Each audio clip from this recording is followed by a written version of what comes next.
Bueno, estamos empezando este programa. Tres de los integrantes, sumamente llorones por el calor que hace en la Ciudad de México. Estamos a 19 de junio del 2023 a 32 grados. Y yo sé que muchos que nos escuchan en el norte o en otros países dicen, ay, los chilangos no aguantan nada. 32 grados aquí es fresco. Pero no estamos acostumbrados, nuestras casas no están adecuadas para eso. No hay, como lo dicen en el norte, clima, o sea, si hay clima muy caluroso, bueno, aires acondicionados, entonces estamos un poco acalorados. Por otra parte, en Nueva York hace algunas semanas, o días incluso, se vio esta, no, no era, era humo, ¿no, Neif? Era De los humo, Canadá, lo cual nos está diciendo, el planeta sí está en llamas. estaba ardiendo, no, era un humo, pero daba una tonalidad anaranjada el cielo, que era bastante espectral y bastante Blade Runneresca. A Sí, mí me pareció fascinante, por supuesto, cuando empiezas a pensar que eso es lo que está respirando ya es menos fascinante, pero era maravilloso ver cómo se fue volviendo el cielo de un azul sucio a anaranjado intenso. Y eventualmente fue disipándose, pero puso muy en evidencia que no estábamos a salvo en ningún lado, ¿no? Habíamos visto eso suceder en San Francisco hace algunos años, en Australia el año pasado o antepasado, en fin, cosas que han estado sucediendo en el mundo y bueno, nadie está a salvo, nadie está protegido, el aire que respiramos es el mismo en todos lados, con mayores o menores matices de contaminantes y bueno, pues todos estamos perdidos y no duraremos mucho. no, afortunadamente. Que venga Borre, la extinción. sí, sí, sí. Borre, tú también asándote. A ver, Borre nos estaba contando que hay una onda como desértica también en la Ciudad de México de los Exacto. cambios de temperatura. En la noche, en las madrugadas, pruébenlo. Pero en las madrugadas hace un frío como de desierto. Entonces ya nos estamos convirtiendo en el desierto de la Ciudad de México. Pero chéquenlo, como a las 3 4 de la mañana salgan y está gélido afuera. No, sí, el mundo se va a acabar, estaremos poco aquí, pero afortunadamente el más joven de todos nosotros, que es César Tejeda, nuestro invitado de hoy, va a vivir más que nosotros para registrarlo y yo quisiera contarles de este narrador, editor, empresario también, yo sé que no te consideras así, César, pero el abrir una editorial también tiene que ver con lo no artístico del arte, que tiene que ver con el dinero sucio y los recursos.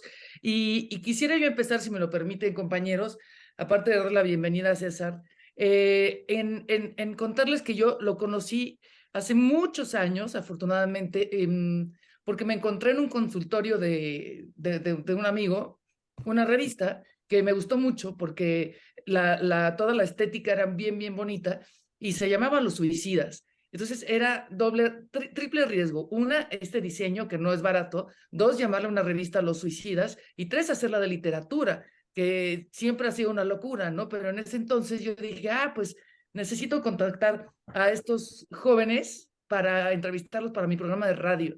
Y así fue como conocí a César, a César y todos los amigos que hacían Los Suicidas.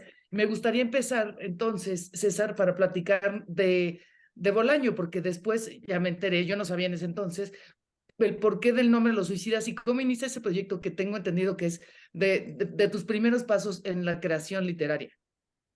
Fíjate que la historia, y bueno, y muchas gracias por invitarme aquí con ustedes, estoy muy contento, me entusiasma mucho.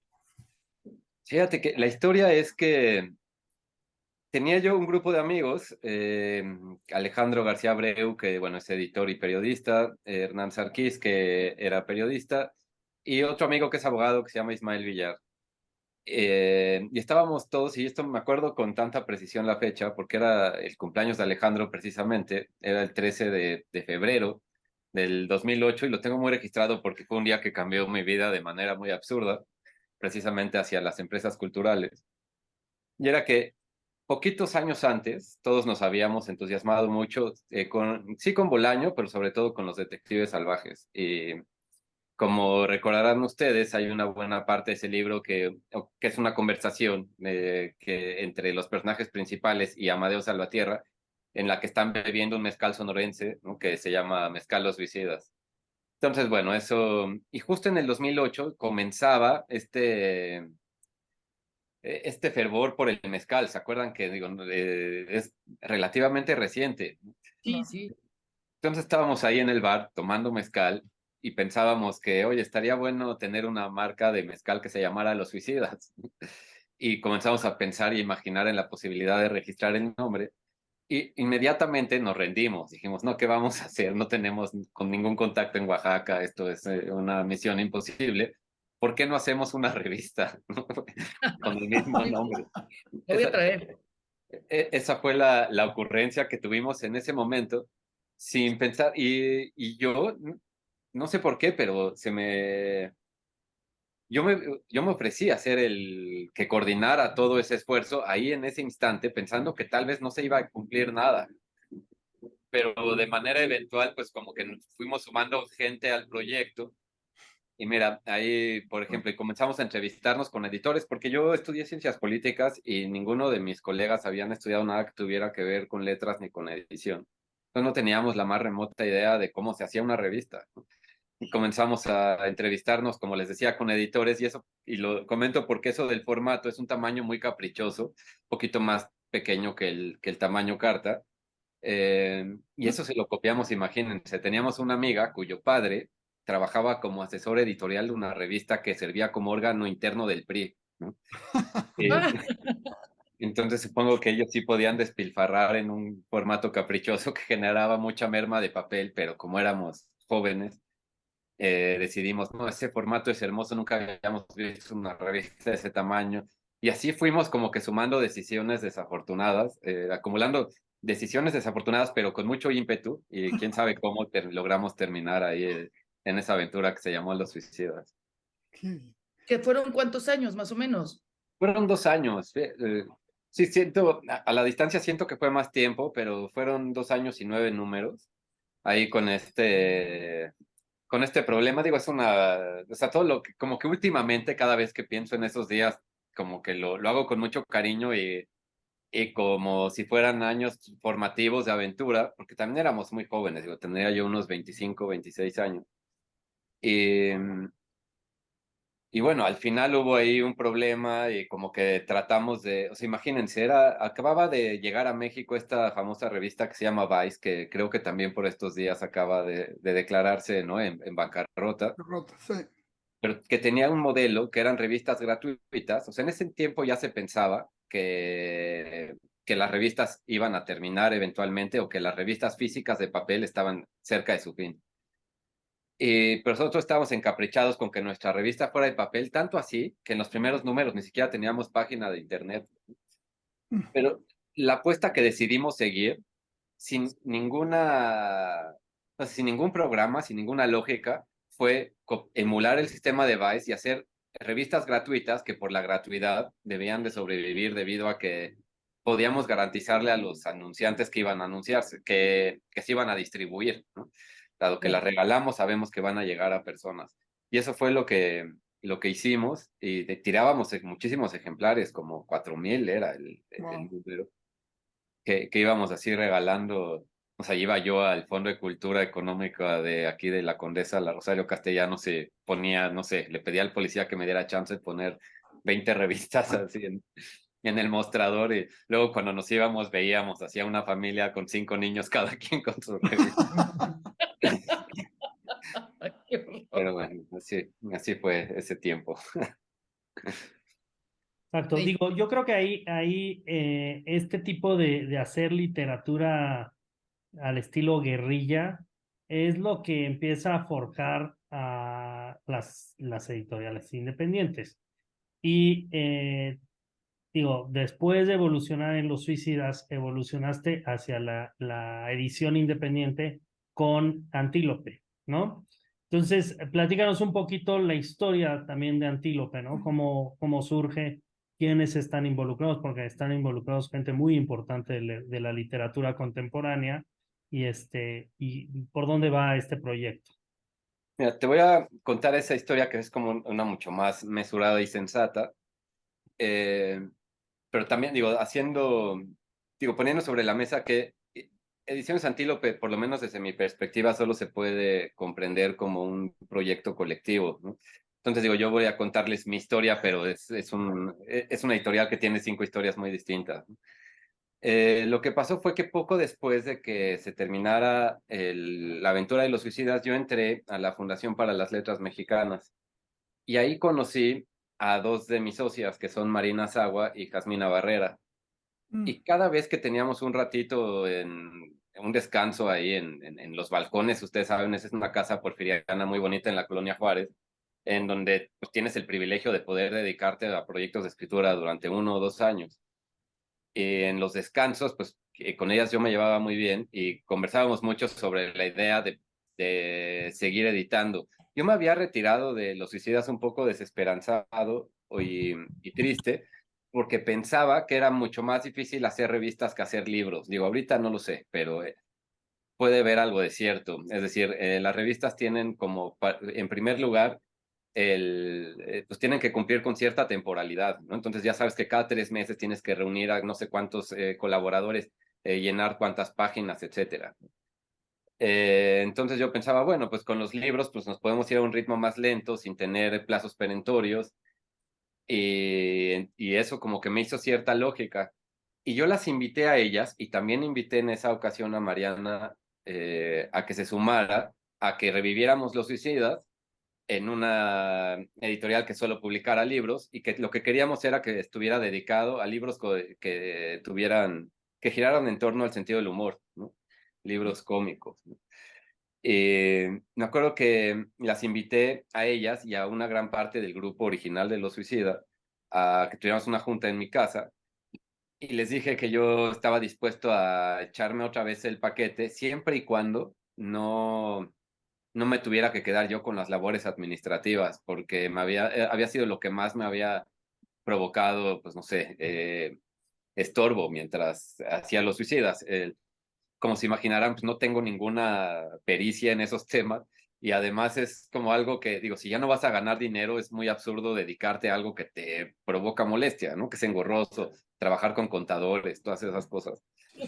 Eh, digo, para no hacerles el cuento más largo, nadie se animó a sumarse, a echarse la parte administrativa y no conseguimos a nadie que quisiera hacerlo, sumándose como un socio, ¿no?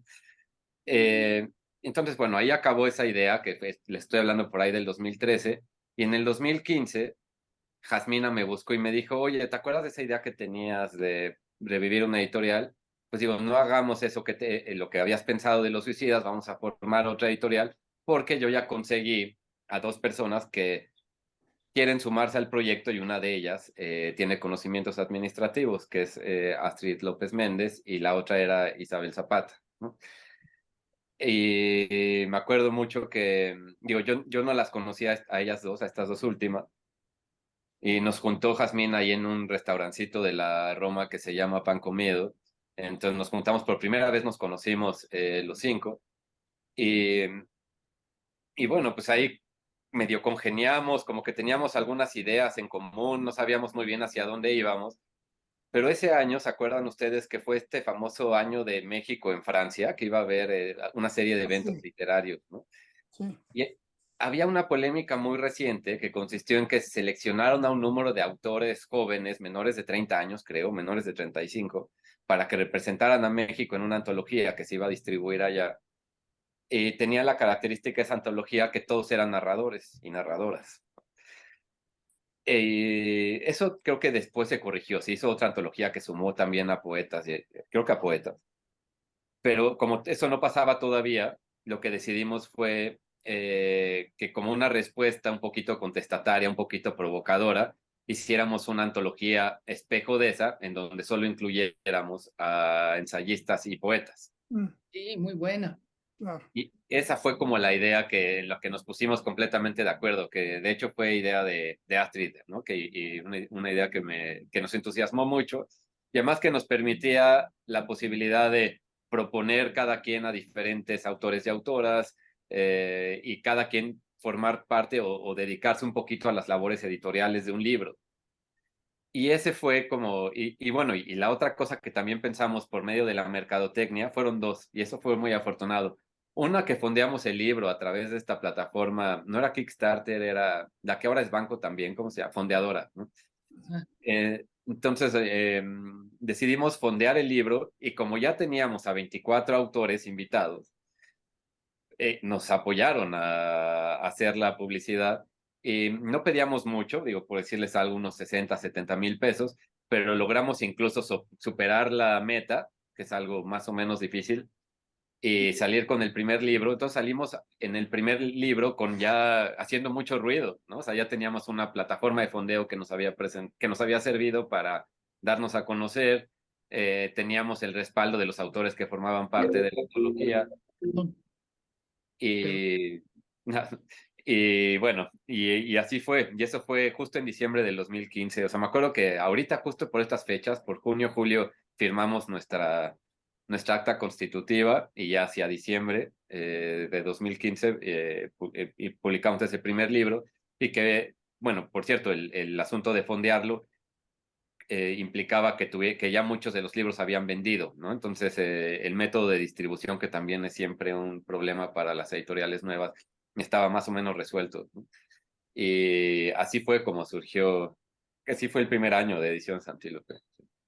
No, no, pues suena muy bien. Qué buena forma de armar una editorial sin aspiraciones y con muchísimas aspiraciones a la vez, ¿no? O sea, lo que parecería algo muy low key, hacer como una propuesta de muy bajo perfil y bueno, realmente concretarlo, llevarlo a cabo y ponerlo en marcha, me parece fenomenal.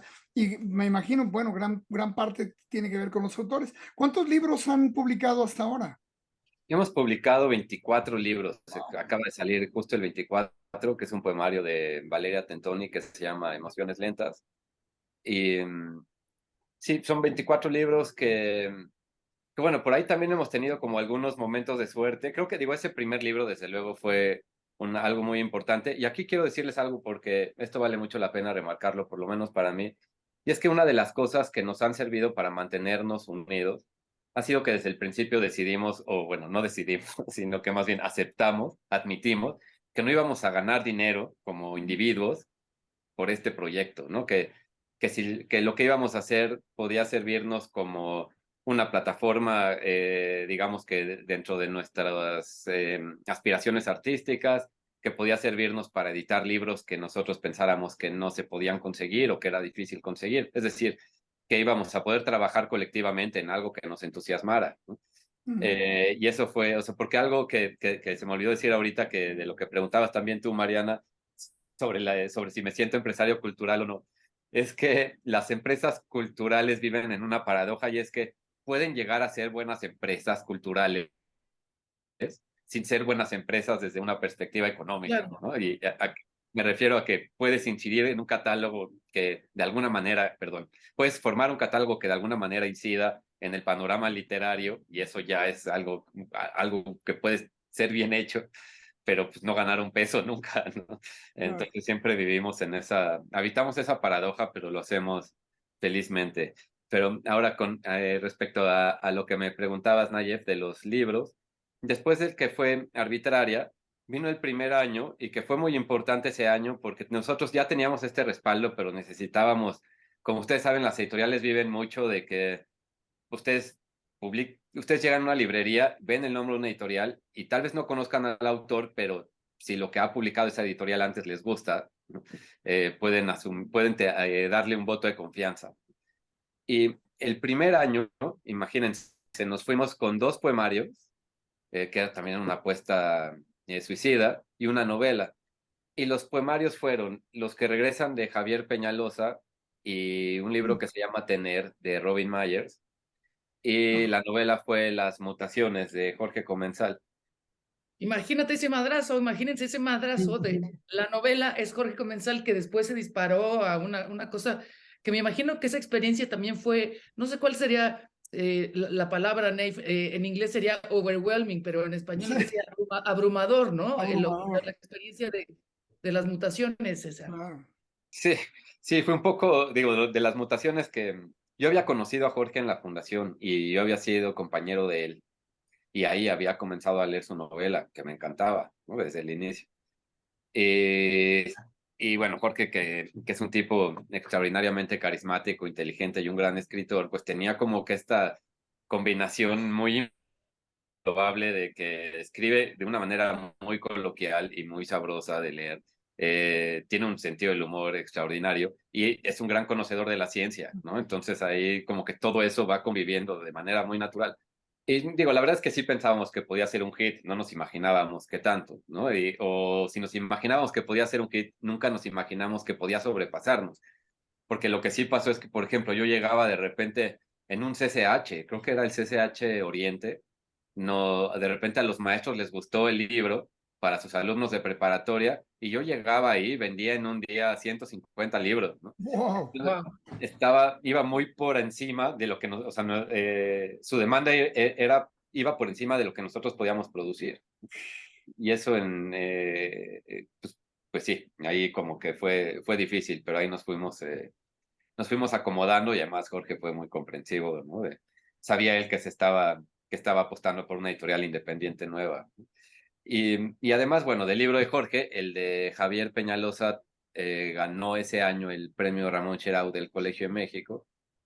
Y el de Robin fue también una experiencia muy padre porque Robin, digo que a mí me llama mucho la atención, pero es una poeta que yo admiro muchísimo, que curiosamente, bueno, neoyorquina, que curiosamente nunca ha publicado un libro en Estados Unidos, pero que tiene un gran reconocimiento en Hispanoamérica y publica en España, Argentina y México, libros bilingües. Entonces, y además, Robin, que digo, algo que tienen los poetas es que saben que los canales de distribución tienen otros ritmos. Entonces, ella personalmente se encargaba de llevar sus libros a los encuentros a los que la iban invitando. Y así de repente me llamaba, oye, en estos 10 libros para irme a Chilpancingo, ¿no? Órale. Entonces ella fue también ahí dando a conocer la editorial de una manera distinta, ¿no? Esos tres libros que desde luego que no, digo, los elegimos porque nos gustaban y ya, ¿no? Pero no pensábamos que iban a ser una apuesta tan buena. Y bueno, esos fueron como los que fueron construyendo el proyecto. Oye, me parece curioso, perdón que tome la No, palabra no, te iba a antes de decir, ustedes, pero adelante. nada más rapidísimo para completar esta idea. Me parece curioso que hay como una conexión neoyorquina en toda la editorial, porque bueno, Jasmina estuvo por acá, Isabel Zapata estuvo también por acá, Robin Meyers es de acá, Peñalosa estuvo acá, en fin, con todos ellos en algún momento nos vimos aquí, los conocí aquí, si no me equivoco, a todos. Me parece curioso que se hayan conjuntado en Chilangolandia, en nuestra editorial novedosa, extraordinaria, ¿no? Qué buena coincidencia. Fíjate que sí, además, esto que comentas es importante porque también Marina vivía allá cuando empezó la editorial y ahorita Astrid vive por allá. Entonces, sí, Nueva York ha sido una ciudad bien importante. Precisamente Jasmina conoció a Isabel estando en Nueva York, ¿no? Sí, Sí, es cierto, ¿no? O sea, nunca lo había pensado así como lo dices, pero Nueva York es muy importante. sí, curioso. Aquí tuvimos no me acuerdo si nos reunimos a cenar aquí en mi casa o unos tragos poco antes de que ya se regresaran o se regresaban, no sé si las dos al mismo tiempo o más o menos a la misma fecha. Y yo le presenté un libro a Jasmina, si no me equivoco, y a Isabel no estoy seguro si le presenté alguna vez algún libro, pero bueno, es interesante como esta escena neoyorquina que es a veces medio paupérrima para los hispanos, da muchísimo más de lo que parece. Sí, tiene, o sea, es cierto, ha sido muy importante ahí la maestría en escritura creativa de NYU, ¿no? Que es Sí, en realidad alrededor de donde giran muchos de los escritores y escritoras que comentas. sí. ¿Tú, Borre? No, y además, digo, en alguna ocasión platicando con Isabel, me platicaba, lo que me gusta mucho de Antílope es que tienen muy claro el proyecto y las reglas del proyecto. Una es que aunque todos se dedican a escribir y se dedican a cosas de literatura, nadie puede publicar dentro de Antílope.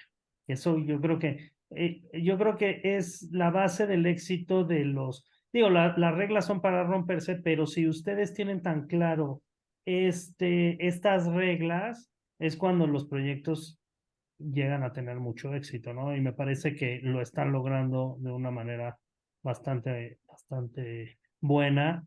y se ve en la calidad, en la impresión, en el tipo de libros y los autores que están publicando. Sí, que esa que dices, Alejandro, fue precisamente, yo creo que la primera conclusión que sacamos de esa comida que te digo, ¿no? Fue la única, ¿no? O sea, a ver qué queremos hacer. Bueno, ya veremos, pero no se vale que nos publiquemos, ¿no? Eso, digo, que sobre todo lo pensamos para que no, porque sería algo que podría generar conflictos, ¿no? De muchas índoles, ¿no?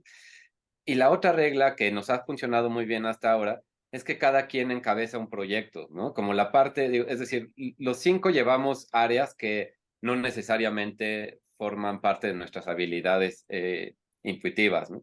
Por ejemplo, yo me dedico un poco ahí, o me maldedico a la distribución de los libros. Por ahí mis compañeras sí hacen bien su trabajo, pero no sé, Marina se dedica al área legal, Isabel al área de medios, que es una gran comunicadora. Jasmina lleva mucho lo que tiene que ver con las relaciones con los libros en formatos distintos al físico, y Astrid lleva precisamente la parte administrativa. Entonces eso en realidad pues no te puedo decir que nos guste, al contrario, nos puede provocar incluso a veces, no sé, cierto desasosiego, ¿no? Así dicho directamente, pero lo que mantiene todo es que pues de repente yo puedo contratar un libro y ellas me van a ayudar a darle forma, pero yo voy a ir tomando las decisiones necesarias y los tiempos para que concluya finalmente la mesa de librerías, ¿no? Y eso vamos haciendo de manera más o menos turnada. Y esa es como la segunda regla que ha funcionado para que sobrevivamos. Mm. Y además trabajar con chavas, yo a Astrid no la conozco, pero conozco a Marina, Isabela, Jasmina, que son chavas, además de muy talentosas a la hora de escribir, son brillantes y esa dinámica también de trabajo tan establecida, a lo mejor con dos condiciones nada más, o sea, dos principios, pero creo que estas dos son fundamentales para poder tener esta, primero, armonía y después el éxito. Es una editorial de verdad entrañable y antes de pasar a tu escritura, César, no sé si Neif o Ale tengan alguna otra pregunta de Antílope, porque para pasar a hablar de la literatura de César, que no publicó en Antílope. Sí, nada más antes de empezar a eso, me encantaría que hablas un poquitito más de la revista de los suicidios. Yo lamentablemente me perdí esa fase de la cultura mexicana. Entonces, me encantaría que cuentes un poco más de cómo armaban los números, qué tipo de autores invitaban, cuál era el enfoque, en fin, nada más un poquito una perspectiva más para los que no conocimos la revista. Claro, hicimos, o sea, al inicio éramos, como te decía, como los escritores de base. Bueno, porque es muy importante, a diferencia de en Antílope, en Los Suicidas decidimos hacer el proyecto para publicarnos a nosotros mismos, ¿no? Eso era, básicamente esa era la intención y lo que queríamos hacer. Digo, yo lo primero que publiqué en mi vida, me lo autopubliqué ahí, ¿no? Y también lo segundo y lo tercero, y lo cuarto y lo quinto. Pero bueno, los escritores de base éramos Hernán y yo. Me acuerdo mucho que Hernán, que fue el que más entusiasmó, y digo, oye, y lo menciono con nostalgia y cariño, porque él, que también era muy amigo de Mariana, falleció el año pasado. Pero bueno, él era una persona completamente locuaz y que tenía un gran ímpetu, ¿no? Una persona con mucha energía que podía utilizar de manera muy vehemente. Y después de esta vez que nos vimos en el bar, un día me dijo, oye, pues qué padre lo de la revista, entonces te cito en tal café para que pensemos qué quieres, ¿no? Y cuando me senté, él ya tenía pensado su concepto de revista y se los voy a citar, era Letras Libres meets Chilango. Eso era lo que él quería. Entonces me dijo, ya no busques más, eso es lo que tenemos que hacer. Y digo, desde luego se transformó mucho esa idea inicial, pero lo que queríamos era que fuera una revista, sí, de literatura, pero que pudiera leerse en el baño y que pudiera leerse en o sea, que fuera que tuviera un espíritu cómico y un espíritu ahí medio, pues no sé, bueno, olvidé la palabra que estaba buscando, pero como disruptivo, ¿saben? O sea, como que tuviera un poquito, que tendiera un poquito a la polémica, pero suave y que divirtiera a la gente. Ese era más o menos el. Mira. Oye, Estoy pasando pero mira, algunas imágenes. no te oigo, perdón, Mariana, pero te interrumpí. como, no, nada más les estoy mostrando algunas imágenes como para que vean la estética, ¿no? Que tenía ay, creo que la rompí tantito, ahorita la pedo. Tenía un cómic que a mí me gustaba mucho también al final mira, aquí está, este es el primer número que les estoy enseñando, justo de lo que decía, ¿no? El mezcal, los suicidas y Mm, Roberto Bolaño Bolaño, llorando, justo. sí. Oye, pero Y espérate, era Bacanora, ¿no? Sí, o sea, exacto, tendría que ser Bacanora dado que es de Sonora, pero yo creo que, pues, mira, no te voy a mentir, no sé si Bolaño diga que sea Bacanora o Mezcal en Yo no los me detectives, acuerdo, no francamente, lo sé. me acuerdo del nombre, pero no me acuerdo si se referían a él como mezcal o como bacanora. Se refieren a él como Mezcal, no sé si yo creo, pero bueno, no quiero decir que fue un error, ¿no? No, Pero no. sí, en efecto era un Mezcal. Pero bueno, entonces ahí, entonces con esa idea, lo que hicimos fue convocar a un grupo de escritores y pedirles textos que tuvieran esta dinámica. Y queríamos que fueran, luego pensamos que lo óptimo es que fueran columnas para que tuviéramos como un grupo de escritores que siempre escribieran. Muy al principio nos dimos cuenta de la informalidad de todos los autores, ¿no? Incluyéndome a mí, o sea, yo he hecho pasar, no sé, la gota gorda a editores enviándoles el texto en el último minuto, ¿no? Y yo me quería evitar un poquito eso en la medida de lo posible, dado que todo lo demás era tan inestable. Entonces, citamos como más o menos ahí preguntando, reunimos a un grupo de escritores que pensamos que eran confiables, les pedimos que nos hicieran una propuesta de columna que se pudiera reciclar de manera, o sea, que nosotros les diéramos un tema y que su columna siempre pudiera tratar sobre lo mismo, ¿no?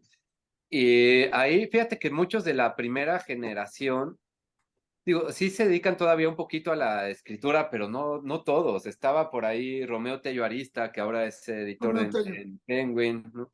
Estaba una chica que se llamaba Dora Márquez, que tenía una columna que era sobre parafilias sexuales, que después teníamos ahí a una escritora que se llama Eunice Mier, que todavía sigue escribiendo por ahí, pero creo que se ha dedicado más a la burocracia cultural. Entonces, pero íbamos sumando ideas. De repente un día conocimos a un editor que creo que tenía una revista de una línea aérea, no sé cuál, y a él se le había ocurrido algo que era invitar a gente que no escribiera a publicar algo, ¿no? A ver qué tal escribe esta persona famosa. Entonces le copiamos la sección y entonces invitábamos así en esos días para que veas, o sea, publicó ahí en Los Suicidas Fey, Kalimba, ¿no? Luego de Amandititita, Fernando Encke. Y de hecho en esa sección, y lo tengo que decir, invitamos a mi querida amiga Mariana H., pero nada más que resultó que Mariana sí escribía muy bien, así que luego ella se quedó como colaboradora fija. Y yo ya, les dije, "Oye, ¿por qué me mandan a hacer un texto si no, nunca me han leído?" Y me dijeron justo eso. O sea, casi, y me acuerdo que Hernán me dijo, casi, si es una mierda, hasta mejor, porque nos vamos a reír y ya, de eso se trata. Pero fue muy divertido. Y además otra cosa que tenían era las entrevistas. O sea, yo cuando veo que había Pancho Hinojosa, Eduardo Casar, Guillermo Fadanelli, todas esas cosas también le dan peso a una revista así, que justo eso, combinaba lo lúdico, lo absurdo, con la parte literaria. Entonces, yo creo también, César, que es importante decir que Los Suicidas fue más allá de una revista, o sea, sí fue como una etapa, sobre todo de sus vidas, ¿no? Como amigos y como empezar esta onda, pues esta aventura cultural, pero sí, se hacían unas fiestas que eran unas bacanales, estaban también los ilustradores que a mí me parecen geniales, estaba este demente que hacía el cuento de Cecilio Babosa, que pues era una babosa que siempre se terminaba suicidando, ¿no? Entonces suicidaba de formas muy graciosas, y sí fue como un ciclo bien divertido, la verdad, los suicidas, ¿no? Sí, Mariana, ahí con esto que se hace las fiestas, luego, o sea, habíamos logrado conseguir de alguna manera mágica el dinero que necesitábamos para publicar dos revistas. Y luego se nos acabó, porque desde luego no funcionó la idea de la publicidad. Entonces lo que hicimos fue, el tercer número, imagínense, el tercer número lo financiamos porque este amigo que se llama Hernán, él había destrozado un coche en un accidente en Guadalajara, pero como era un personaje muy displicente, nunca había ido a cobrar el seguro. Entonces el amigo que era abogado le dijo, no yo te voy a llevar a hacer ese trámite y así con el seguro de ese coche pagamos el tercer número y de ahí en adelante lo que hicimos fue hacer fiestas para recaudar fondos, ¿no? Pero a veces teníamos que hacer 2 o 3 fiestas acá, o sea, si la revista era trimestral teníamos que hacer 2 o 3 fiestas para juntar el dinero que necesitábamos porque nos pasaba todo, como se imaginarán nos emborrachábamos y entonces nos clavaban 10,000 pesos en billetes falsos o no sé, o sea, todas las peripecias que pasaron ese tiempo, pero bueno, era parte del espíritu. Y algo que se me olvidaba decirte ahorita, Nayef, que es muy importante, es que una de las colaboradoras que estuvo en todos los números y que lo hizo con mucho cariño y fue nuestra madrina es Carmen Boullosa. Ah, la gran Ella, Carmen. ella siempre tuvo era como nuestra, sí, era nuestra madrina. No, pues con esa madrina con razón llegaron lejos, porque Carmen es una figura fenomenal y es una gran persona y es una estupenda escritora. Qué Y sí, maravilla.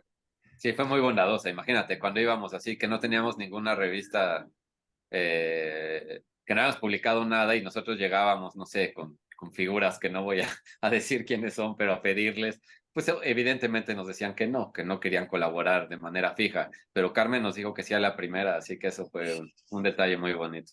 Grandísima, Carmen, por ahí grandísima. Mónica Lavín también escribió, ¿no? Y presentó un número, el de la Ciudad de México. Sí, sí. Sí, sí, teníamos ahí como hacíamos eso, luego sí era más difícil publicar, o sea, para publicar grandes nombres, pues les pedíamos o el primer capítulo de su próxima novela o un cuento, ¿no? Y bueno, eso ya era más fácil. Pues ahí está nuestro pequeño homenaje a los suicidas, que bueno, pues ya yo creo que estos son ejemplares muy valiosos, ya no existen. Ya, Ah, yo tengo históricos. siete de 9. Ahí, César, en el Inter de los suicidas y de que entras Antílope, también sacas una novela que creo que no quieres hablar mucho de esa novela, o tú me dirás, y después entras a esta colección que creo que curó Emiliano Monge, no sé si, era Caballo de Troya, ¿no? Donde publicaste Mi abuelo el dictador. Sí, sí, de la primera prefiero, o sea, ya sabes, voy a cumplir con el cliché del escritor que no habla de su primer libro. También. Eh, pero el segundo, que es Mi abuelo y el dictador, pues eso fue también un golpe de suerte. Esta colección, que en realidad en México no funcionó, digo, por los motivos que sean, pero era una colección que se le ocurrió a Claudio López Lamadrid en España Mm, y que consistía un poquito en invitar a un editor que estuviera más ligado con los circuitos independientes de escritura a publicar a un grupo de jóvenes eh, que publicaran o su primera o su segunda novela. Y en ese tiempo era el que me invitó a mí, fue Rodrigo Castillo, que él trabajó mucho tiempo en Tierra Adentro, en la revista Tierra Adentro. Ya. Entonces, bueno, él estaba como muy ligado por lo mismo a mi generación, los nacidos en los 80. claro. Y digo, fue una experiencia padre, digo, siempre publicar en Penguin Random, pues nada, es muy emocionante, pero no sé, digo, no sé, con pudor no quiero hablar mal del proyecto, pero en México no funcionó. No sé, van 10, 15 generaciones en España y han surgido de ahí escritores importantes después. Y en México se acabó en la segunda generación, que fue la que curó Emiliano Monge, ¿no? Pero bueno, pues ahí salió este libro que se llama Mi abuelo y el dictador, que es pues una aventura ahí genealógica que siempre me cuesta mucho trabajo contar porque se trata de muchas cosas, ¿no? Pero es un libro que lo que yo hice ahí, yo soy descendiente de guatemaltecos, Mm, y lo que hice fue recuperar la única anécdota, como que en mi familia hay un gran desfase generacional porque por un lado mi padre era el menor de sus hermanos y por otro lado mi papá me tuvo a mí cuando él tenía 60. Entonces, mi abuelo pues, nació en 1871 ah, y ya cuando yo nací, pues no se recordaba prácticamente nada de él, más que una anécdota muy desafortunada de algo que le ocurrió con este dictador guatemalteco que se llama Estrada Cabrera, Manuel Estrada Cabrera, que digo, entre otros fue modelo de García Márquez para el Otoño del Patriarca, porque era, pues imagínense una persona con tanto poder en un país tan pequeño, Claro. era un dictador que digo, terrible, pero salido de fantasía, ¿no? O sea, como que anécdotas que fui cosechando de él que son muy interesantes. Por ejemplo, tuvo a Rubén Darío viviendo de sueldo en su último año de vida, ¿no? Así, pagándole para que Rubén Darío escribiera poemas a la mamá de Estrada Cabrera, Wow. o Neta. otras cosas que hacía. Un día decidió que, o sea, discursivamente suena muy bonito, pero que le parecía terrible que las grandes fechas de la historia en los grandes países fueran guerras, ¿no? Entonces él decía, en Guatemala lo que vamos a conmemorar es el Día de la Educación. Entonces hizo que toda Guatemala honrara a la diosa Minerva y mandó a levantar partenones en todas las cabeceras departamentales de Guatemala. Todavía sobreviven algunas por ahí. No, era un dictador así. Y este dictador, desde luego, pues tuvo mucha, o sea, le cometieron varios atentados y en uno de ellos estuvo relacionado mi abuelo, de manera muy indirecta. Y pues contaban una anécdota de lo que les ocurrió entonces, y yo viajé a Guatemala como que tratando de descifrarla, y la novela se trata un poco de eso, como de un narrador que viaja a Guatemala a descubrir la historia familiar y una reconstrucción histórica del momento histórico que fue Guatemala en ese momento, ¿no? Perdón, por tanta redundancia, pero una reconstrucción histórica de Guatemala en esos años. Y y por último, la reconstrucción de lo que averigüé que le pasó a mi abuelo, que fue como una investigación ahí medio detectivesca, ¿no? Cómo pude llegar a resolver el misterio. Y bueno, esa es mi Wow. primera novela. Suena buenísima la historia. Exacto, sí, justo era porque es muy, creo que tu etapa como editor y como la parte de los suicidas es muy importante, pero esta parte como escritor y como escritor de autobiografía y de, sí, es no sé si llamarle, sí, autobiografía o como biografía o ficción, no ficción, relacionada con tus vivencias familiares, creo que es una parte característica de tu trabajo, ¿no? Entonces, también platícanos un poquito más sobre esta parte, o sea, esta parte que te apasiona de escribir no ficción. Ujú. Que pasó ahí como, yo no sé, o sea, yo a veces me pregunto cuál pudo haber sido el momento en el que yo comenzara a escribir autobiografía de manera tan descarada. Desde luego fue entonces cuando estaba en Los Suicidas, pero yo creo que la decisión fue, ustedes saben que o formo parte de una generación que para la cual los talleres literarios son muy importantes. No sé si para todas, pero por ahí me acuerdo que cuando yo comenzaba a ir a talleres, existían personas que eran disidentes de ellos, ¿no? A escribirse es un acto solitario, nadie va a talleres, ¿no? Etcétera. Y sin embargo, nosotros encontrábamos como un gran confort, y yo todavía pertenezco a talleres, no es alguna de mis actividades semanales favoritas, en que pues tienes un público cautivo e inmediato. Entonces lo que haces es que llevas 3 cuartillas, las lees y más o menos ahí estás al pendiente de cómo van reaccionando los que están a tu alrededor, dónde se ríen, dónde comienzan a pasar las páginas porque ya se aburrieron, ¿no? O sea, tienes como unas reacciones muy inmediatas y muy espontáneas. Y a mí me parece que al primer taller que fui, en el que precisamente dirigía Mónica Lavín, lo que era autobiográfico servía más que lo que no. Entonces ahí como que me fui medio reclinando de manera muy inconsciente hacia allá. Y después publiqué este libro que el de mi abuelo y el dictador, en el que hay mucha autobiografía y también mucha ficción. Pero en ese inter ocurrió que, digo, pasaron 2 cosas que fueron fundamentales. Una, que una vez me comenzaron a invitar a dar clases sobre escritura autobiográfica, pequeñas clases, así un pequeño taller o ir a una universidad a dar un día de una clase, ¿no? Cosas muy pequeñas. Y ahí fue cuando yo tuve que, para hablar frente a un grupo, más o menos desentrañar ciertas ideas de manera muy intuitiva, pero también con la ventaja de ser editor, ¿no? Entonces, como saben ustedes, y esto sí creo que es un déficit para mí, la gente que estudia letras sí tiene un aparato crítico muy interesante para exponer teoría literaria. En cambio, yo lo que hice fue como que armar una especie de teoría editorial sobre la escritura autobiográfica, cuáles eran o crear unas, digo, humildes conceptos que pudieran orientar la escritura autobiográfica de otras personas. Entonces, ese camino se fue haciendo a la par. cada vez me invitaban más a dar talleres de escritura autobiográfica y entonces eso lo fui como que perfeccionando, por lo menos a nivel de escritura, ¿no? Y hubo un momento que fue como mi favorito, en el que una escritora que yo admiro mucho y con la cual yo había trabajado en Antílope, precisamente una novela que se llama Tarantela, que es Abril Castillo, que por ahí Buenísimo. si no la han leído se la recomiendo porque es una novela extraordinaria de verdad. Como hicimos un trabajo muy afín, un trabajo de mesa sentándonos a discutir cada una de las partes de su libro, pues como que fuimos entendiéndonos. Y ella hubo un día que me dijo, y esto fue ya en el 2019, es decir, de manera más o menos reciente, ella tenía un lugar que se llama Cuarto para las Tres, que era como su oficina, pero tenía ahí un saloncito que dedicaba a invitar gente, o sea, ella se dedicaba a invitar gente del ámbito artístico en general a dar talleres. Y me invitó a mí a dar un taller de escritura autobiográfica. Y esto siempre lo cuento porque me parece muy simpático y conmovedor.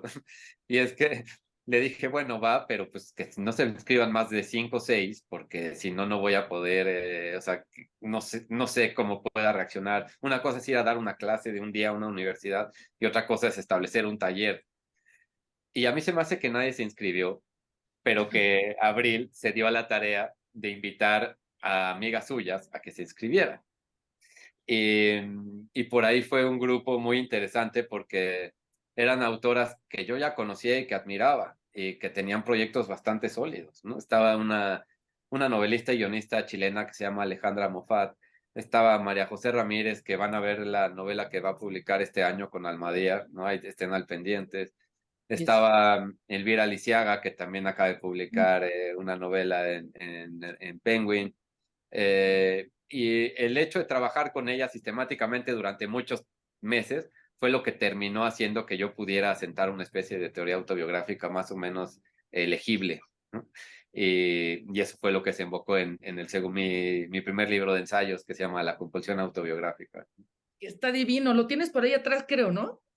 ¿O Sí, no? aquí tengo. Es que el mío está hasta arriba para que vean. Ese es un librazo que presentamos ahora en la FIL. Mm. Sí, está bien bonito. Perdón, te interrumpí, pero sí, ahí No, no, está. no, no. No, perfecto, qué bien. No, buenísimo. Ok. Claro, y ahí, bueno, tu propio ejercicio, ¿cómo fue? Porque una cosa es tallerear las cosas de otras personas, pero a la hora de escribir, me acuerdo justo que Emiliano Monge, cuando escribió No contar todo, dijo, ahora sí, todos en mi familia me van a dejar de hablar, se acabó, ¿no? Porque da nombres, da detalles, y luego en la siguiente, en Tejer la oscuridad, creo que más habló de detalles la familia, pero en tu caso, ¿cómo fue esa experiencia de o destapo todo o hago una especie como de puente o de distancia para que no salgan muy raspados los involucrados? Porque no nada más hablas de tu familia, eso sí es importante.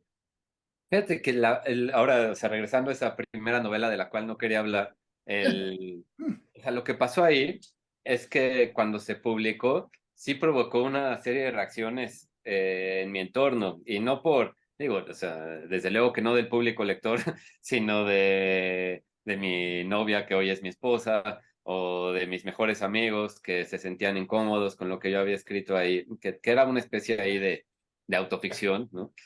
Pero en donde sí los personajes estaban claramente basados en ellos. Y sobre todo con mi esposa fue con quien me dejó a mí como la sensación más triste, porque pues ella siempre me apoyó y nunca me dijo nada, pero pues por ahí de repente yo me daba cuenta de que salían cosas que a ella le habían incomodado mucho y que no tenían ningún sentido, o sea, es decir, esas babosadas que escribí no contribuyeron en nada al libro. Ya. Y sí fui un poquito formándome después de esa experiencia una especie de ética sobre la escritura autobiográfica, ¿no? Y que no tiene que ver tanto porque hay otro escritor neoyorquino que debes conocer tú, Nayef, que se llama Philip Lopate o Philip Lope, nunca, El mejor ensayista vivo. que es un ensayista fenomenal. Él decía que si tú ibas a escribir, digamos, géneros autorreferenciales, tenías que tener muchos amigos y una familia muy vasta porque te ibas a quedar sin amigos y te iba a alejar de ti tu familia. Un poco alejándome de esa idea, porque mira, él decía una idea que a mí me gusta mucho y es que algo que hacen los escritores autobiográficos es, bueno, ya escribí esto, voy a juntar a la gente que sale retratada en este libro, les voy a dar el manuscrito y les voy a dar chance de que opinen, ¿no? y ya lo que opinen, pues si me opinan cambios los hago o no. Entonces, supongo que esto tiene que ver un poco con la personalidad anglosajona, pero según Philip Lopate, lo que hace la gente es censurar lo que tiene que pasar en el libro y lo que termina haciendo es que esa gente retratada se apropie del libro. Y en la tradición mexicana, que es muy distinta, todo el mundo te dice, sí, sí, no hay problema, pero al final sí lo hay, ¿no? Sí, Entonces, pues eso sí me hizo pensar en que, digo, no, yo soy la verdad tímido y no me gusta a mí como, deja tú pelearte, no me gusta, no me siento cómodo exponiendo a la gente a cosas que no les gustan. Entonces ya me fui formando en, como que distanciando de las imprudencias y tomando cosas que pudieran, o sea, como que he aprendido, me he hecho un poquito mejor en saber qué de lo anecdótico y de lo personal sirve para lo que uno quiere contar, ¿no? Y creo que eso es el hecho, porque aquí, y bueno, hay otra cosa, porque este libro, La compulsión autobiográfica, parte de una idea y es que yo soy hijo de dos alcohólicos anónimos que se conocieron en Alcohólicos Anónimos. Entonces, digo, yo nunca viví el alcoholismo de mis padres, pero lo que sí viví fue su pertenecer con mucha vocación a la Asociación de Alcohólicos Anónimos. Y como ustedes saben, algo que hacen ahí es que aprenden a introyectar un discurso coherente alrededor de sus propias historias. Hubo una vez que Mónica Lavín y Rosa Beltrán tenían un programa que se llamaba Contraseñas en el Canal 22, en el que invitaban a distintos autores a hacer entrevistas biográficas, y yo trabajaba con ellas, ayudándolas un poquito a sugerirles ideas sobre qué podían preguntarle a cada uno de los autores, o qué era, como qué podía ser más divertido, más jugoso en términos narrativos. Y una vez cuando se acaba de publicar Mi abuelo y el dictador, ellas me dijeron como con mucho, para darme un espaldarazo, que me querían invitar a mí, pero me dijeron que tenía que yo escribir también mi propio cuestionario, ¿no? Entonces, cuando yo me puse, esa fue como que una experiencia meta autorreferencial, porque tenía que imaginar yo qué me iban a preguntar y qué iba a responder yo que pudiera resultar interesante ya no en un libro, sino en una entrevista que iban a transmitir. claro. Y me acuerdo mucho que estaba sentado aquí en donde estoy ahora y una de las preguntas que se me ocurrió hacerme o que me hicieran ellas era que de dónde creían que había surgido mi espíritu autobiográfico. Y ahí, en ese momento, tuve la revelación, que no es una revelación verdadera, sino una revelación literaria, de que había sido porque yo aprendí, o yo crecí con dos personas que hablaban muy bien de sí mismas, digo, no muy bien en el sentido de que se autoelogiaran, ¿verdad? Sino que eran muy coherentes y tenían muy buenos discursos. Al contrario, lo que hacen los alcohólicos anónimos es que pueden hablar de cosas terribles con una gran coherencia y con una gran lógica y con una gran aceptación. Entonces a mí se me ocurrió ahí esa idea peregrina y un poquito esa es la base de la compulsión autobiográfica, ¿no? Como la idea de que yo sustituí la compulsión alcohólica de mis padres por una compulsión autobiográfica, ¿no? Y más o menos así fue como la génesis bueno, la segunda parte de la génesis del libro. Oye, perdón, Alejandro, ¿tú ibas a ir o voy? No, adelante.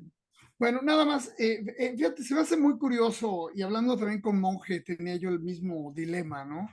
De pensar en este deseo de hacer de la autobiografía parte de tu obra, ¿no? Convertirlo en obra, es algo que yo siento que tiene que ver que hay mucho más desparpajo de la persona en estas generaciones. Yo siento que yo pertenezco a una generación mucho más reprimida, mucho más, no porque no haya habido, obviamente había gente que escribía rollos autobiográficos con gran honestidad y crudeza desde mucho antes. ¿Me estoy pixelando o es mi imaginación? No, estás bien. Ok. Creo que es mi mente la que se está pixelando. Pero con eso no hay manera de arreglarlo ni con otro módem. Pero a lo que voy es esto.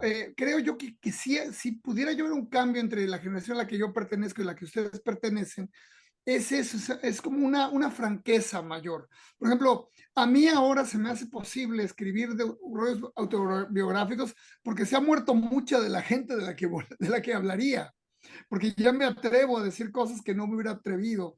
y siento un gran pudor hacerlo de gente que está cerca o incluso de gente que recientemente murió, en fin. Ustedes como que, no sé, es malo decir ustedes y es malo hablar de generaciones, pero me voy a atrever a hacerlo. Siento que tienen mucho más atrevimiento en tanto a esto, ¿no? Y ahora que mencionas lo de Lopate, me parece interesante porque de Lopate, con él he hablado varias veces acerca, por ejemplo, de su madre, ¿no? De la idea que él tiene de su madre y de lo que escribió de ella, pero no sé de mucho más. Por ejemplo, él tiene un hermano que se metió en un conflicto muy, muy serio ahora con el Me Too. No sé si Philip se atrevería a escribir de su hermano y de esta situación, no tengo ni idea, no sé. En fin, ahí va, ahí va. Ahí va. Esta más que una pregunta era un No, pero comentario. sí, sí. Sí, fíjate, sí es cierto eso, Nayef, porque digo, sí hay una tradición autobiográfica, por ejemplo, si ustedes piensan, bueno, en México, digo, como, no sé, Vasconcelos, ¿no? O sea, que escribió como una autobiografía interesante, porque digamos, poniéndola en contraste con la de Torres Bodet, por poner a nuestros dos secretarios de Estado escritores, ¿no? Autobiógrafos, ¿no? En perspectiva, que era como muy carnal, es decir, Vasconcelos tiraba hacia donde iba y da esta sensación de honestidad, ¿no? Uh -huh. Que también puede ser un efecto literario, ¿no? Claro. Pero bueno, por ahí Eso Rosario pensar Castillo. en Malraux también, que Malraux también tenía un poco esa idea, ¿no? Y yo siento un gran eco ahí, pero bueno.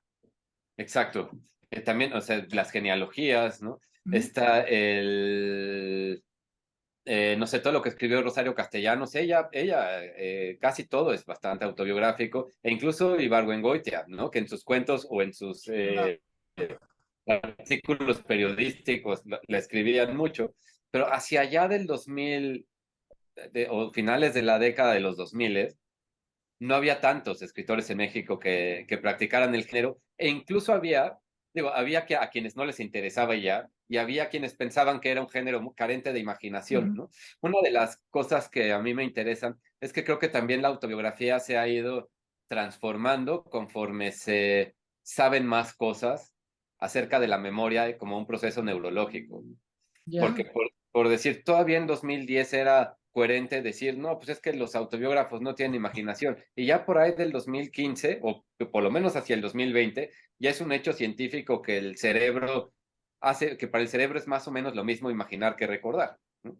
Entonces, cuando viene una manera distinta de pensar en pensar en nosotros mismos, en estos conceptos que pueden parecer caprichosos como ficción y autorreferencialidad, pues creo que por ahí tiene que ver que se haya como un poquito revalorado el género, pero es solo una teoría. Claro. Sí, Digo, ya se ya nos se está nos acabando acabó el el tiempo. tiempo. Sí, estamos fuera de tiempo ya, qué pena. No, Pero, digo, pero vamos. sí creo que esto que dices, Neif, es bien importante y también mucho lo han hecho muchas mujeres en el asunto de, yo siento que ahorita hay una sobreoferta, lo he dicho aquí, y sé que me van a acribillar, de literatura que tiene que ver con mujeres, pero sí hay unas, las más valientes y las más escritoras, como Jasmina Barrera y como Isabel Zapata, que han hablado de estas otras cosas que no se deben decir, ¿no? De la maternidad, porque tendríamos que pensar siempre que es lo mejor que te ha pasado, que para eso naciste, que así conociste el amor, que te convertiste en otra. Y muchas de ellas, independientemente de que hablen de las cosas maravillosas que les ha traído la maternidad, también dicen, pues de pronto me contaron una historia que no era como tal, y creo que ellas también han tenido ese valor para decir, oigan, sí, sí, pero no, ¿me entiendo? Me explico, o sea, Claro. suena muy banal, pero sí es todo esto que me contaron, pero también es todo otra cosa, y también compilaciones como Tsunami, que hizo Sexto Piso, hablando de toda esta tendencia feminista, ha ayudado, no digo que al 100% en mi humilde opinión, pero sí ha ayudado a quitar esos tapujos de las maternidades, no nada más las propias, sino de nuestras relaciones con nuestras mamás, que los mexicanitos y las mexicanitas siempre tenemos que querer a nuestras mamitas, y de pronto, ¡pum!, salen estas como movidones de tapete que son muy sanos, bueno, para el psicoanálisis y para la literatura. Si es que Claro, tienes toda la razón, María. Ya, Borre, perdón, te interrumpí. No, muy interesante. La verdad es que, digo, podríamos quedarnos horas platicando, pero sí, la verdad es que es bien interesante ver el punto de vista. A mí lo que me ha gustado de esta charla es el punto de vista de una persona tan inmiscuida en la literatura como editor, como promotor cultural, como escritor y como escritor de ficción, de no ficción, de todo. O sea, ahora sí que es, como siempre digo, es un todoterreno. ¿No? Eso, Sí, sí, es un todoterreno. sí. Sí, Oye, un deleite realmente hablar contigo. Nada más a lo que dijiste, María, yo añadiría, eh, eh, fíjate, cuando mencionabas a los escritores que hablan de la autobiografía, yo pienso también en Juan Villoro, que empezó a sacar estos libros como lo de las palmeras, que era ya un rollo autobiográfico, que para mí fue en ese momento como, wow, alguien se atreve a hablar de sí mismo y de su familia y de su vida personal, como que yo lo veía como un arcaísmo, pero en él estaba bien. Y ahora, con su nuevo libro, el de La figura del padre, que me parece, La figura del mundo, perdón, me parece absolutamente maravilloso, un gran libro. Y es una recuperación de cómo hablar de tu familia, de ti mismo, de tu vida, hacer una biografía con un enorme talento y una enorme sensibilidad. Pero en fin, eso será para otra ocasión. Pero estamos muy agradecidos contigo porque ha sido una buenísima charla. No, hombre, muchas gracias, Nayef, muchísimas gracias, Alejandro, Mariana, por todo lo que dicen, por sus preguntas. La he pasado muy bien, también se me pasó de volada.